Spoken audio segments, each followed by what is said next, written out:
Thanks buat kamu yang sudah ngeklik video ini. Aku ucapkan selamat datang di channel Taiwan Beranda disingkat tanda.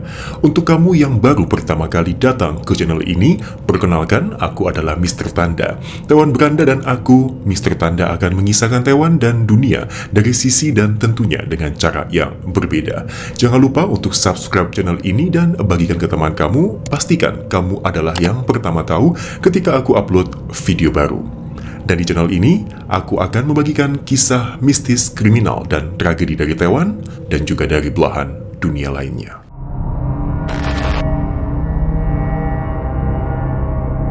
Universitas Tsinghua di Hsinchu adalah salah satu universitas top di Taiwan. Kampus ini telah berdiri selama lebih dari 100 tahun dan berhasil menelurkan bakat-bakat yang luar biasa. Namun, karena sejarahnya yang panjang, membuat kampus ini memiliki cerita mistis yang tidak ada habis-habisnya. Pada tahun 2003, saat pihak kampus tengah merenovasi lahan sekolah, didapati ada lebih dari 7.000 kerangka manusia yang tidak sengaja tergali. Dan mungkin saja jiwa-jiwa yang terkubur di sana secara tidak sengaja merasa terganggu sehingga mesin ekskavator mengalami kegagalan tiba-tiba saat pengerjaan konstruksi. Di samping itu, tukang bangunan yang bekerja di sini juga sering diisengin saat tengah bekerja. Dan salah satu pekerja bercerita bahwa dirinya seringkali merasakan ada yang menepuk bagian pundaknya, padahal di tempat ia berdiri tidak ada orang lain selain dirinya sendiri. Pada tahun 98, terjadi sebuah insiden pembunuhan cinta segitiga di kampus ini. Seorang mahasiswa pasca sarjana merencanakan untuk membunuh teman sekelasnya karena terdapat masalah perselisihan hubungan asmara. Sang pelaku juga diketahui sempat menggunakan cairan kimia keras untuk mencoba menghancurkan jasad sang korban. Kejadian di kala itu sempat membuat Taiwan heboh dan mengejutkan sebagian besar mahasiswa di kampus Tsinghua. Kisah yang akan aku bagikan di video kali ini adalah cerita horor yang dikisahkan oleh mahasiswa Tsinghua. Setiap kamar mahasiswa pria di kampus Tsinghua berdesain tempat tidur susun, yaitu ranjang di atas dan meja belajar di bawah. Mayoritas setiap kamar akan dihuni oleh 4 mahasiswa.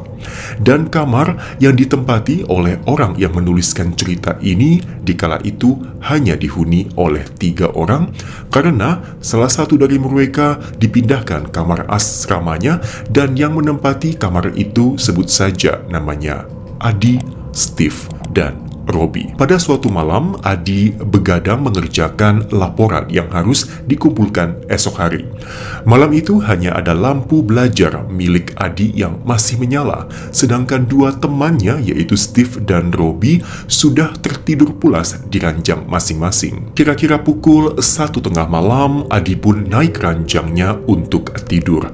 Dan baru saja mau terlelap, tiba-tiba Andi mendengarkan ada suara seperti orang berbisik.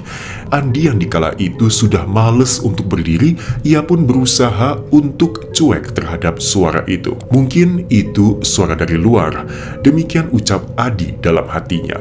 Tetapi entah mengapa, suara berbisik tersebut terdengar semakin dekat, dan Adi pun yakin kalau sumber suara itu ternyata bukan berasal dari luar ruangan, melainkan berasal dari dalam kamar.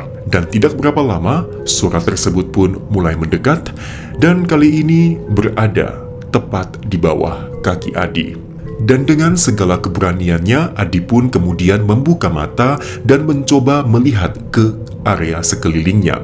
Dan Adi tidak mendapatkan apa-apa, dan kedua temannya yaitu Steve dan Robi masih terlentang pulas di ranjang masing-masing. Adi pun lalu menarik selimutnya dan membungkus dirinya serapat mungkin, lalu memaksa untuk segera terlelap. Dan keesokan harinya, Adi bertanya kepada Steve dan Robi, apakah mereka mendengarkan suara seperti orang berbisik kemarin malam, tetapi pertanyaan Adi hanya dianggap angin lalu oleh kedua temannya. Dan melihat Adi yang sedikit bingung dan ketakutan, Steve pun celetuk Mungkin itu suara berasal dari kamar sebelah. Kamu jangan berpikir terlalu berlebihan. Dan di lain hari setelah ujian tengah semester berakhir, kebetulan hari itu bertepatan dengan Harpitnas. Robbie menggunakan hari libur ini untuk pulang kampung, berkumpul bersama dengan kedua orang tuanya. Sedangkan Steve, ia mengatakan kalau ia akan bermalam di rumah kekasihnya. Jadi tinggallah Adi sendirian dalam kamar asrama. Dan malam itu Adi keasikan bermain game komputer sampai ia pun lupa waktu. Dan ketika jam sudah menunjukkan pukul 2.30 dini hari, Adi pun merasa mengantuk dan ia pun naik ke atas ranjang untuk tidur. Baru saja ia mau terlelap, tiba-tiba Andi mendengarkan suara orang berbisik yang sama seperti di malam-malam sebelumnya. Adi pun mencoba untuk bangun dan mencari ke sumber suara. Dan tiba-tiba ia melihat ada tangan yang berada di bawah kakinya. Adi terkejut, belum sempat ia berteriak, tiba-tiba ia mendengarkan suara yang ia kenali. "Ini aku, Robbie," ucap Robbie sambil tersenyum kecil. "Robbie, kamu jangan bikin aku kaget deh. Kamu kapan kembali? Bukannya kamu mau pulang ke kampung?" "Iya, aku gak jadi pulang karena aku gak dapat tiket kereta," demikian terang Robbie. Adi pun langsung kembali ke ranjangnya dan rebahan untuk tertidur karena memang Adi sudah kelelahan.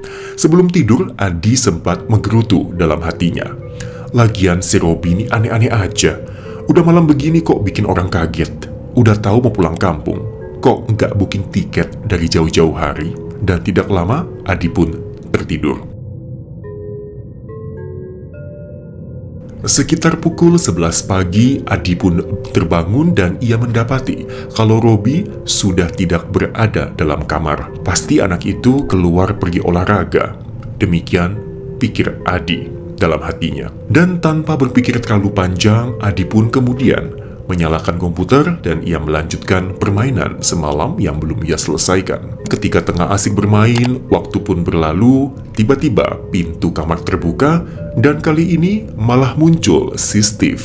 "Loh, kamu kok balik juga? Semalam si Robbie juga pulang tengah malam.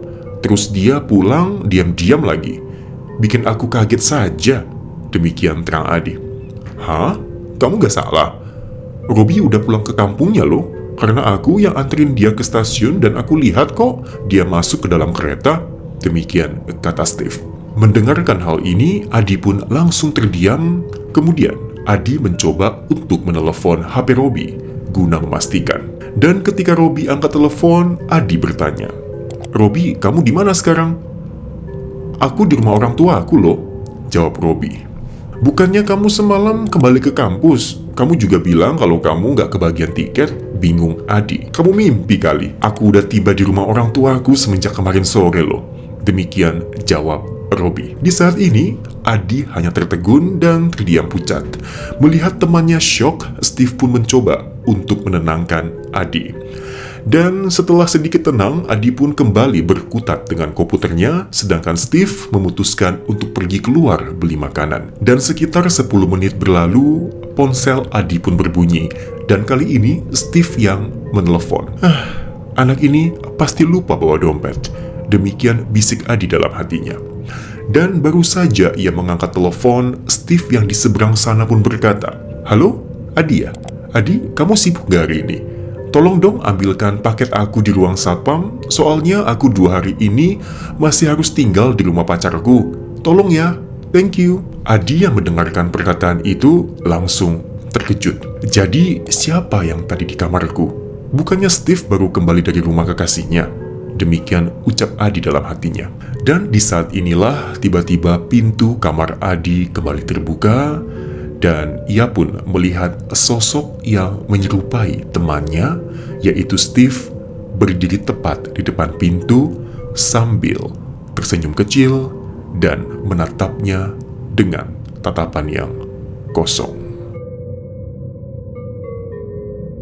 Ya teman-teman, sekian untuk video kali ini dan semoga kalian suka dengan apa yang aku ceritakan. Jika aku ada kesalahan kata, mohon dimaafkan dan jangan lupa ya komentar di kolom komentar. Jangan lupa untuk subscribe channel Taiwan Beranda karena aku akan mengisahkan Taiwan dan dunia tentunya dari sisi dan dengan cara yang berbeda.